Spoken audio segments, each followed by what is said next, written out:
The book of Yahudith, Judith, chapter 4. Now the children of Yasharel that dwelt in Yehudah heard all that Holofernes, the chief captain of Nebuchadnezzar, king of Ashur, had done to the nations, and after what manner he had spoiled all their temples and brought them to naught. Therefore they were exceedingly afraid of him, and were troubled for Jerusalem, and for the temple of Yahuwah Elohim.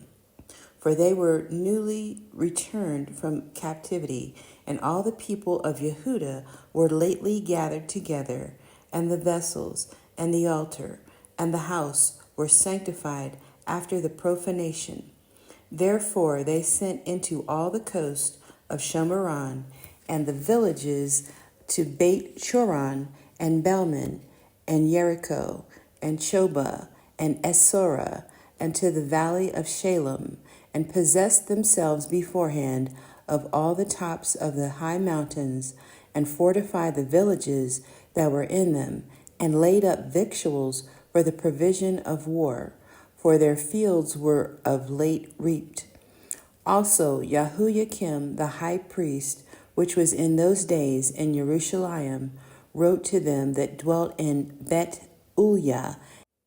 and Beto Mesphaim, which is over against Yisrael, toward the open country, near to Dothaim, charging them to keep the passages of the hill country. For by them there was an entrance into Yehudah, and it was easy to stop them that would come up, because the passage was straight for 2 men at the most. And the children of Yasharel did as Yahuyakim the high priest had commanded them, with the ancients of all the people of Yasharel, which dwelt at Jerusalem. Then every man of Yasharel cried to Elohim with great fervency, and with great vehemency did they humble their souls, both they and their women, and their children, and their cattle, and every stranger and hireling, and their servants bought with money, put sackcloth upon their loins. Thus every man and woman, and the little children, and the inhabitants of Jerusalem fell before the temple, and cast ashes upon their heads, and spread out their sackcloth before the face of Yahuwah.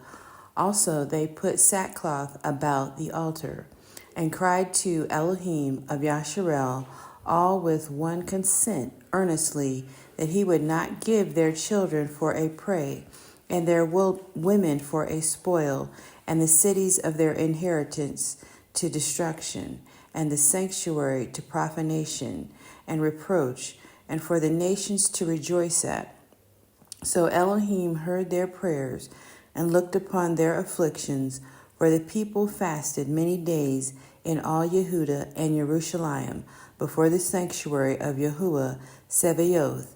And Yahuyakim the high priest, and all the priests that stood before Yahuwah, and they which ministered unto Yahuwah, had their loins girt with sackcloth, and offered the daily ascending smoke offerings with the vows and free gifts of the people, and had ashes on their turbans, and cried unto Yahuwah with all their power, that he would look upon all the house of Yasharel graciously.